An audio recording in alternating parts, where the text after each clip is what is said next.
The collapse of the Seosomun overpass in Korea raises one key question.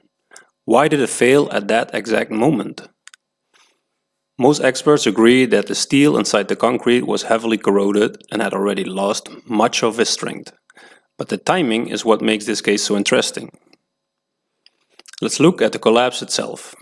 The highest tensile stresses would normally occur at the midspan, yet the bridge fails closer to the right support.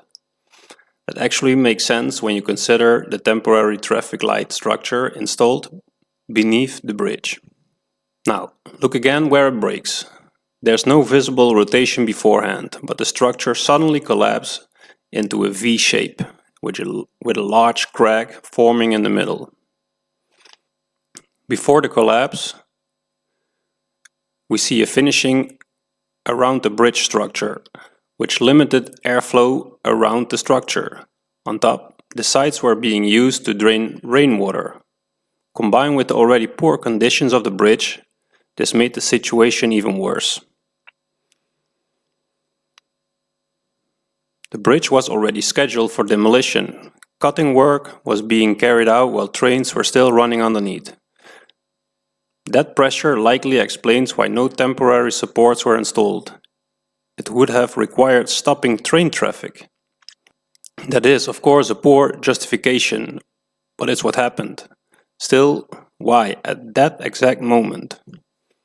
During the cutting work, workers noticed the bridge had already deflected about 30 millimeters. That is a serious warning sign.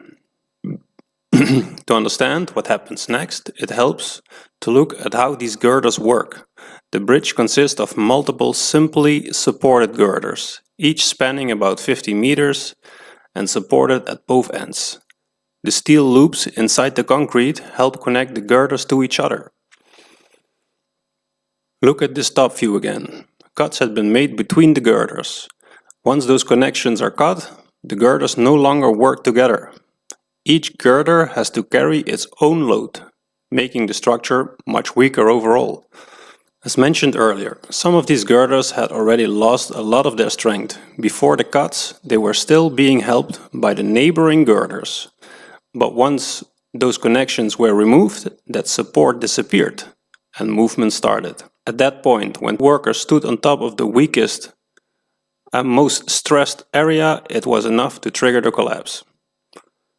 Under normal circumstances, when a structure starts deflecting unexpectedly, the first step is to install temporary supports and inspect the structure.